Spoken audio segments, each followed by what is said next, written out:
नमस्कार प्यारे साथियों, इन दिनों हमारे कुमार स्टडी टीचिंग चैनल पर लगातार एनसीईआरटी की क्लासें डिस्कशन चल रही है, जिसमें एनसीईआरटी क्लासों में क्लास 6 की एनसीईआरटी हम लोग देख रहे हैं।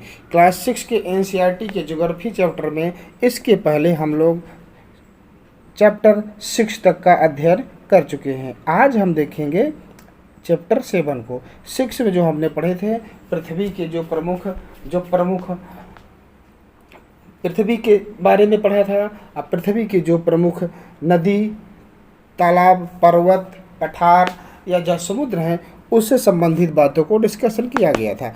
आज हम देखने वाले हैं 6 चैप्टर में जो हमारा भारत देश है उसके बारे में आज देखेंगे। तो आइए शुरू करते हैं आज की क्लास के बारे में। एक बात आपको बता देना चाहते हैं कि हमारी एनसीईआरटी की क्लासें प्रतिदिन चल रही हैं, तो अगर आप जुड़ना चाहते हैं तो हमारे चैनल से ज़रूर जुड़ें। आइए शुरुआत करते हैं आज की क्लास की। इसमें सबसे पहले जो दिया है वो भारत के बारे में दिया है कि भारत क्या है, एक बहुत बड़े भौगोलिक विस्तार वाला देश है। यह उत्तर में हिमालय के ऊंचे शिखरों से घिरा हुआ है। वहीं पश्चिम में अरब सागर से, तो पूर्व में बंगाल की खाड़ी से, वहीं दक्षिण में हिंद महासागर भारतीय प्रायद्वीप के तटों पर लहराते हैं। मतलब ये भारत की एक तरह से विशेषता या उसकी स्थिति के बारे में बता रहा है कि भारत की क्या स्थिति है। इसका क्षेत्रफल ये इम्पोर्टेंट है। भारत का क्षेत्रफल कितना है? 32.8 वर्ग किलोमीटर है। उत्तर में कश्मीर से लेकर दक्षिण में कन्याकुमारी तक। अगर भारत के मैप में आप देखेंगे तो भारत के मैप का जो पॉइंट है, अगर दक्षिणतम बिंदु देखा जाए तो यहाँ से लेकर के यहाँ तक की ये सीधी बात कर रहे हैं कि उत्तर में कश्मीर से दक्षिण में कन्याकुमारी तक इसका विस्तार लगभग 3200 किलोमीटर तथा पूर्व में अरुणाचल से पश्चिम में कच्छ तक का विस्तार 2900 किलोमीटर है। हालांकि ये एनसीईआरटी की चीज़ें हैं इसलिए हम मानेंगे, नहीं तो इसका विस्तार में कहीं 2933 देता है, उसको फिलहाल छोड़ देते हैं। सीधा इसको लेते हैं कि ये इधर की स्थिति वाला कितना रहेगा, इधर रहेगा 3200 और इधर वाले में कितना रहेगा, इधर रहेगा 2900 किलोमीटर। इम्पोर्टेंट टॉपिक है। मतलब ये देखा जाए तो जो उत्तर से दक्षिण की लंबाई है भारत की वो 2900 किलोमीटर और पूरब से पश्चिम की लंबाई 3200 अधिकतर है। ऊंचे ऊंचे पर्वत, भारतीय मरुस्थल, मैदान, असमान पठारी सतह, तटीय भाग एवं द्वीप स्थल की भिन्नता को दर्शाते हैं। यहाँ की जलवायु, वनस्पति, वन्य जीव के साथ साथ भाषा, संस्कृति में भी बहुत भिन्नता है। जिस प्रकार से भारत की भाषाओं में भिन्नता है उसी प्रकार से यहाँ पे जलवायु, वनस्पति, वन्य जीवों में भी भिन्नता है। इस भिन्नता में भी हम एकता को पाते हैं। जिस प्रकार से अनेकता में एकता पाई जाती है जो हमारी परंपराओं को दिखाती है। यही कारण है कि हम एक राष्ट्र में बंधे हैं। हमारी एकता का ही प्रतीक है कि जो हम एक राष्ट्र में बंधे हुए हैं। 2011 से अब तक भारत की आबादी 120 करोड़ से अधिक हो चुकी है। यह चीन के बाद विश्व का दूसरा सबसे अधिक जनसंख्या वाला देश है।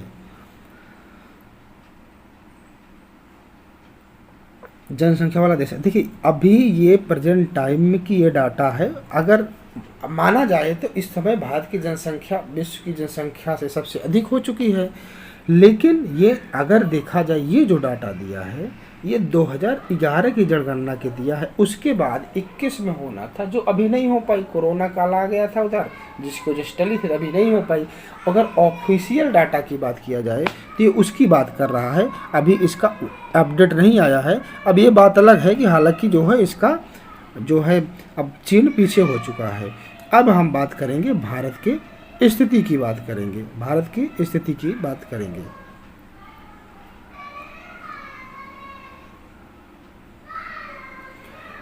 भारत उत्तरी गोलार्ध में स्थित है। अब उत्तरी गोलार्ध, पहले इसको समझेंगे। भारत मान लेते हैं ये विश्व मैप है, ये विश्व का मैप है मान लेते हैं। हालांकि इस तरह से गोला नहीं है, लेकिन मान लेते हैं। अब जब ये है तो इसमें मान लेते हैं ये भूमध्य रेखा हो गई, और एक यहाँ से पृथ्वी के दो बांटों में बांटने वाली एक रेखा ये हो गई। अब ये देखना है कि जो ये नीचे का भाग रहेगा, मार्कर को येलो करते हैं, ये नीचे का जो भाग रहेगा ये हमारा दक्षिणी गोलार्ध हो गया, और ये हो गया उत्तरी गोलार्ध हो गया। दक्षिणी गोलार्ध और उत्तरी गोलार्ध। तो जो भारत है वो कहीं न कहीं कहाँ स्थित है? उत्तरी गोलार्ध में स्थित है। अब उसके बाद यहाँ से दो रेखाएं और गुजरती हैं। उन रेखाओं का नाम है, एक हो गई कर्क रेखा और मकर रेखा। कर्क रेखा जो है, जो कर्क रेखा है वो कहीं न कहीं यहाँ भारत से गुजरती है। मान लो भारत यहीं पड़ेगा तो यहाँ से गुजरती है। तो कहाँ से, इसमें अगर देखा जाए तो भारत उत्तरी अक्षांश में हुआ और कर्क रेखा इधर से गुजरी है, इसलिए कर्क रेखा हुआ। आगे बढ़ते हैं। कर्क रेखा 23.5 डिग्री 30 अंश उत्तरी अक्षांश देश के लगभग मध्य से होकर गुजरती है। जो कर्क रेखा है वो बिल्कुल मध्य से गुजरती है। अभी चित्र मिलेगा। दक्षिण से उत्तर की ओर भारत की भूमि का विस्तार, दक्षिण से उत्तर जो है 8 डिग्री 4 से लेकर 37 डिग्री 6 उत्तरी अक्षांशों के बीच है। ये अक्षांश और देशांतर का दिया है। इसमें ज़्यादा यहाँ डिस्कशन नहीं करेंगे, थोड़ा सा समझ लेंगे बस, फिर आगे चल के इसमें पूरा बताएंगे।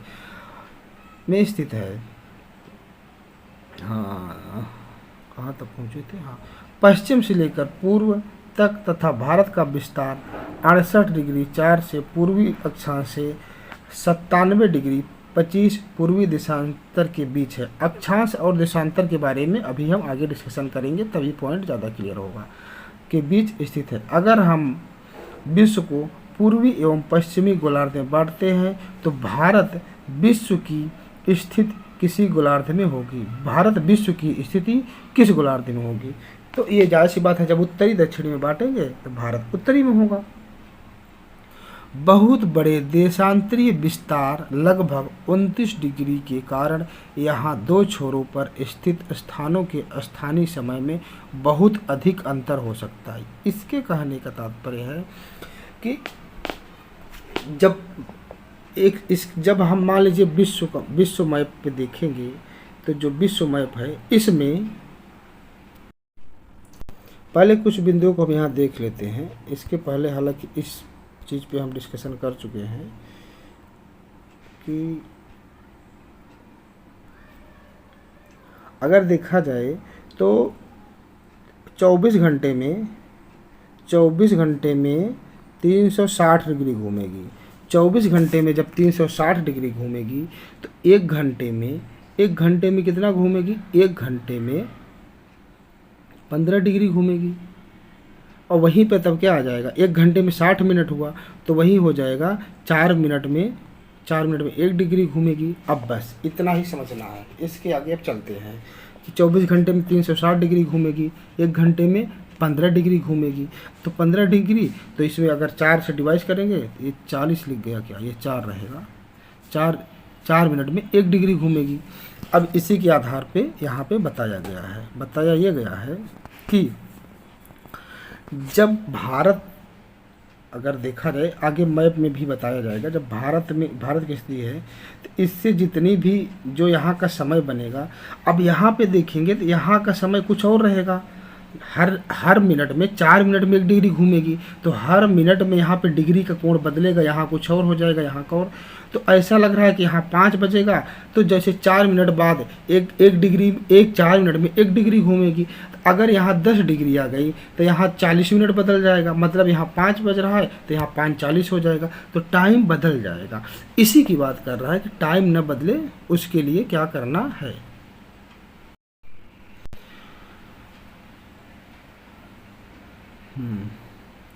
कहाँ तक पहुँचे थे? यहाँ तक। बहुत बड़े देशांतरी विस्तार लगभग 29 डिग्री कारण यहाँ दो छोर स्थित हैं। स्थानीय समय में बहुत अंतर हो सकता है, जैसा कि मैंने बता दिया कि अंतर कैसे होगा। इस तरह की दूरी पर स्थित दो स्थानों के बीच का समय लगभग दो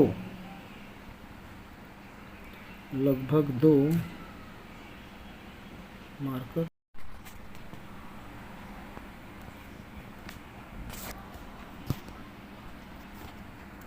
लगभग 2 घंटे का होगा। जैसा कि जो भी मैंने 40 मिनट बताया कि अलग अलग टाइम हो जाएगा, तो जब अलग अलग टाइम ना हो, इसके लिए क्या करना है, 2 घंटे, जैसा कि आप पहले पढ़ चुके हैं कि हम ये तो भी बता चुके हैं कि एक देशांतर के लिए स्थानीय कोण 4 मिनट का अंतर होगा। पश्चिम गुजरात की अपेक्षा पूर्व के अरुणाचल प्रदेश में सूर्योदय लगभग 2 घंटे पहले होता है।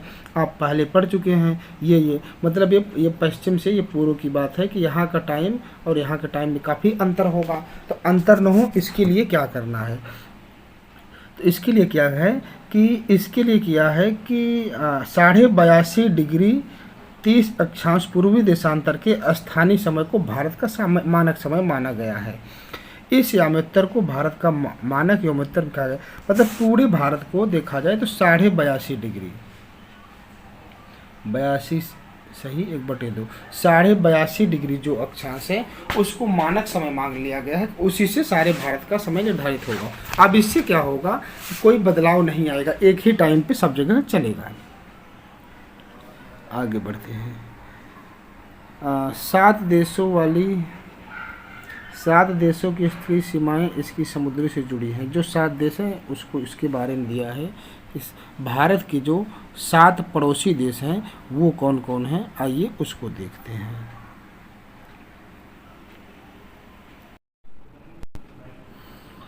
दिल्ली भारत की राजधानी है। राज्यों का निर्माण मुख्यतः भाषाओं के आधार पर हुआ है। क्षेत्रफल की दृष्टि से सबसे बड़ा राजस्थान और सबसे छोटा गोवा है। देखिए, भाषा के आधार पर जैसे तेलंगाना हो गया, आंध्र प्रदेश हो गया, इन राज्यों का गठन भाषा के आधार पर हुआ था। अर्थात उन क्षेत्रों में जो सबसे अधिक भाषा बोली जाती थी उसी के आधार पर उस भाषा का नाम और उस क्षेत्र को बांट दिया गया था उन राज्यों को। लेकिन अभी ऐसा नहीं होता, क्योंकि अगर भाषा के आधार पर बांटा जाएगा तो बहुत टुकड़े हो जाएंगे भारत के, इसलिए भाषाई आधार पे अब इसका विभाजन नहीं होता। आप आगे चल के देखते हैं भौतिक विभाजन।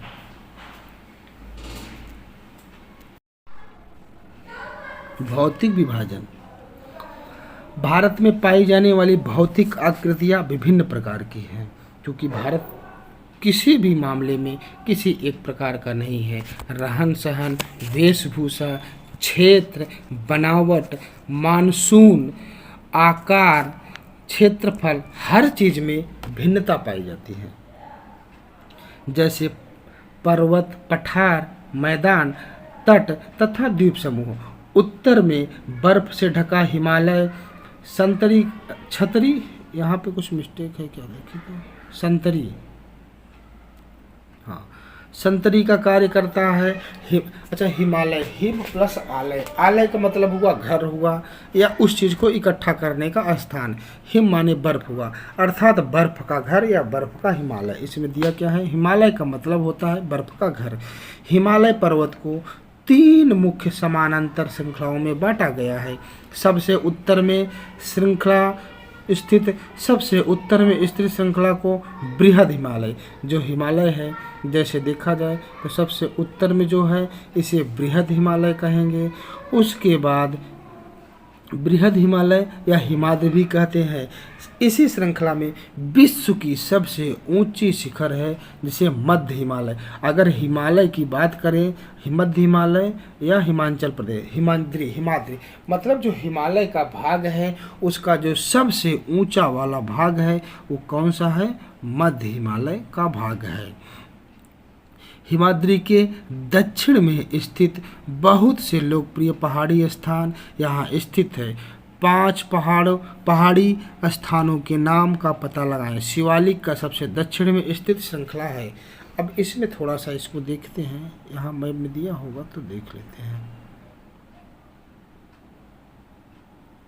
यहाँ पे दिया है ये।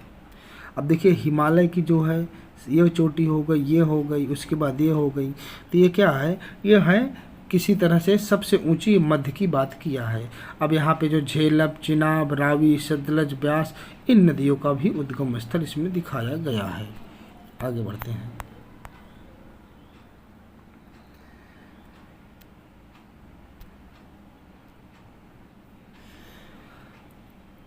हिमालय के, ये हो गया क्या, नहीं हुआ, हाँ। हिमालय के दक्षिण में भारत का उत्तरी मैदान स्थित है। यह मैदान समतल तथा सपाट है। यह मैदान सिंधु, गंगा, ब्रह्मपुत्र तथा इनकी सहायक नदियों के द्वारा लाए गए जलोढ़ निक्षेपण से बने हैं। नदियों की ये मैदान कृषि के लिए उपजाऊ भूमि प्रदान करते हैं। यही कारण है कि इन मैदानों की जनसंख्या अधिक है। अब आप जैसे पंजाब में चलिए, पंजाब का मतलब हुआ पंचधन और मतलब 5 नदियों का समूह।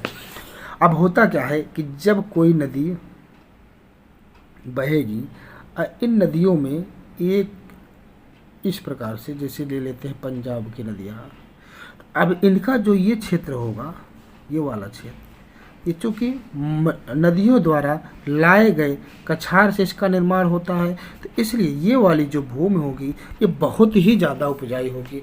इसीलिए इन क्षेत्रों को बताया है कि यहाँ पे सबसे ज़्यादा पैदावार होती है। पैदावार होने के कारण क्या है, नदियों का कछार होना, उपजाऊ होना, या और जब पैदावार अधिक होगी तो वहाँ पे जनसंख्या भी कहीं न कहीं अधिक ही रहेगी। भारत के पश्चिम भाग में भारतीय महामरुस्थल स्थित है। यह शुष्क गर्म तथा रेतीला स्थान है। यहाँ वनस्पति की मात्रा बहुत कम है। उत्तरी मैदानों के दक्षिण में प्रायद्वीप पठार है स्थित है। जो उत्तरी मैदान है प्रायद्वीप पठार है, इसकी आकृति त्रिभुजाकार है। इसका धरातल काफ़ी ऊंचा नीचा होने के कारण इस क्षेत्र में बहुत सी पहाड़ी श्रृंखलाएं, घाटियाँ स्थित हैं। और उत्तर की बात की जाए, उत्तर पश्चिम में जैसे अरावली श्रृंखला सबसे विश्व की पुरानी श्रृंखला है। विंध्य, सतपुड़ा महत्वपूर्ण श्रृंखलाएं हैं। इन श्रृंखलाओं से होकर नर्मदा ताप्ती, जो विंध्य श्रृंखला है वहीं से नर्मदा ताप्ती जिसे माना जाता है कि उल्टा बहती हैं। ये इसके बारे में बहुत ही ज़्यादा मतलब अपवाद या कुछ कहानियाँ भी हैं कि ये नदियाँ किसी कुछ मान्यता है कि इनका कुछ इनका जो है कुछ प्रेमवश इनका जो है ये नदियाँ कुछ बुरा मान गई थी, जिसकी वजह से ये उल्टा बहना शुरू कर दी थी। फिर ये मनगढ़ंत कहानी हो सकती है या रियलिटी है, इसके बारे में नहीं पता। ये पश्चिम की तरफ बहने वाली नदियाँ हैं जो अरब सागर में गिरती हैं। इस पठार के पश्चिम में पश्चिमी घाट या सह्याद्री तथा पूर्व के पूर्वी घाटी में स्थित है। पश्चिम घाट का विस्तार एक समान रूप में है। पश्चिम का जो है एक समान है, जबकि पूर्वी घाट बीच बीच में टूटा फूटा हुआ है। इन पठारों में खनिज, कोयला और लौह अयस्क की प्रचुरता है। मैप इधर दिया है, इधर नहीं दिया है, चलिए इधर यहाँ से देखते हैं। प्रचुरता है। पश्चिमी घाट के पश्चिम में पूर्वी घाट के पूर्वी तटीय मैदान स्थित हैं। पश्चिम तटीय मैदान काफ़ी संकरे हैं। पूर्वी तटीय मैदान अपेक्षाकृत चौड़े होते हैं। वहाँ पूर्व की ओर बहने वाली कई नदियाँ हैं। महानदी गोदावरी, कृष्णा, कावेरी बंगाल की खाड़ी में गिरती है। ये नदियाँ अपने मुहाने पर उपजाऊ डेल्टा का निर्माण करती हैं। बंगाल की खाड़ी में गंगा एवं ब्रह्मपुत्र नदियों के मुहाने पर सुंदरबन का डेल्टा होता है। जैसे जैसे मान लीजिए नदियाँ बह रही हैं, नदियाँ जब इधर से सीधे बहती हुई जाती हैं, अगर ये 2 भागों में बट गई, यहाँ से अगर ये 2 भागों में बट गई तो ये जो जगह बचती है इसी को डेल्टा बोला जाता है। ये बहुत ही उपजाऊ लैंड होता है। ये अच्छा सुनामी के बारे में दिया है। सुनामी के बारे में इसको आप देख लीजिएगा, ये पूरा पॉइंट। आगे बढ़ते हैं। सुनामी का एक कहर दिया। सुनामी के बारे में थोड़ा सा ये देख लेते हैं, सुनामी क्या है। जैसे जब कोई नदी